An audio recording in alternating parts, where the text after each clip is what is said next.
जय मां कामाख्या। मकर राशि अप्रैल मास सन 2025 कैसा होगा ये जानते हैं, लेकिन उससे पूर्व एक छोटी सी जानकारी आपके समक्ष। नूतन वर्ष 30 तारीख को प्रारंभ हो रहा है। संवत 2082 आपके लिए मंगलमय हो, इसी कामना के साथ आइए आगे बढ़ते हैं और जानते हैं कि मकर राशि में इस माह क्या होगा। मकर राशि की अगर बात करते हैं तो शनि देव इसके स्वामी हैं और वह तृतीय भाव पर बैठे हैं। तृतीय भाव पर बैठे हैं तो यहाँ से भाग्य स्थान को भी देखेंगे, साथ में प्राप्ति के भाव को भी देखेंगे। निश्चित तौर से धन में वृद्धि होगी, भाग्य में वृद्धि होगी, और अगर आप विदेश जाना चाहते हैं तो अवश्य जाएंगे। लेकिन साथ में राहु देव भी बैठे हुए हैं तो कहीं ना कहीं अड़चन पैदा हो सकती है और आप नकारात्मक शक्तियों के शिकार भी हो सकते हैं। और ऐसा ना हो, इसके लिए आपको छोटा सा उपाय दूंगा। हाँ, एक विशेष जानकारी उससे पूर्व आपको मैं देना चाहता हूं कि अगर आप नकारात्मक शक्तियों के शिकार हो गए हैं या बुरी नज़र के शिकार हो रहे हैं तो घबराने की आवश्यकता नहीं है। मैं अगले वीडियो में आपको बताऊंगा कि इससे छुटकारा कैसे पाया जाए। निश्चित तौर से आप इससे छुटकारा अवश्य प्राप्त कर सकते हैं। आइए आगे बढ़ते हैं। बुध देव भी यहाँ बैठे हुए हैं और बुध देव बीच के होकर के बैठे हैं तो निश्चित तौर से पति पत्नी के बीच में संबंधों को खराब करेंगे, क्योंकि मंगल देव भी नीच के होकर के पार्टनर के घर पे बैठे हुए हैं। पार्टनर को गर्मी देंगे, धैर्यहीन बनाएंगे, उत्तावलापन देंगे तो निश्चित तौर से टकराव पैदा होगा। और ऐसा ना हो इसके लिए क्या करें जानेंगे। थोड़े से कामाख्या के उपाय आपको दूंगा जिसको करके निश्चित आप इन कष्टों से निवारण अवश्य प्राप्त कर सकते हैं। सूर्य देव तृतीय भाव पर बैठे हुए हैं।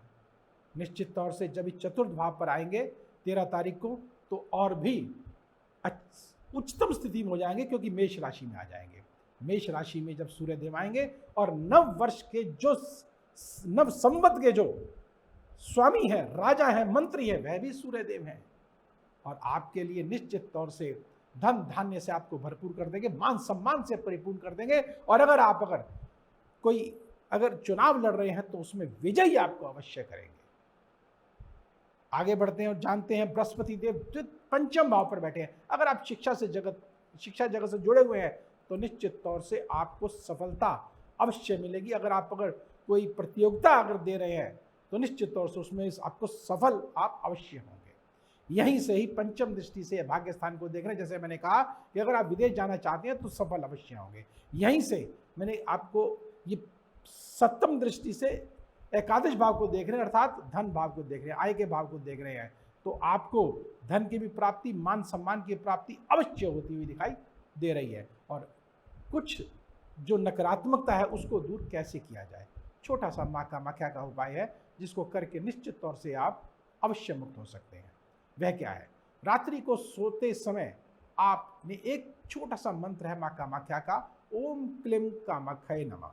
लेकिन ये बोलना नहीं है, सिर्फ उच्चारण करना है, वो भी मन के अंदर, और इसको करते करते सो जाइएगा और जो भी आपकी मनोकामना हो वह अवश्य पूर्ण होगी। यह मंत्रों का ज्ञान है, परम मनोविज्ञान है। इसको अगर आप करेंगे तो निश्चित तौर से लाभ के पात्र आप अवश्य बनेंगे। अगर किसी प्रकार की भी जानकारी आप लेना चाहते हैं तो नंबर स्क्रीन पर दिए गए हैं, व्यक्तिगत रूप से भी आप हमसे संपर्क कर सकते हैं।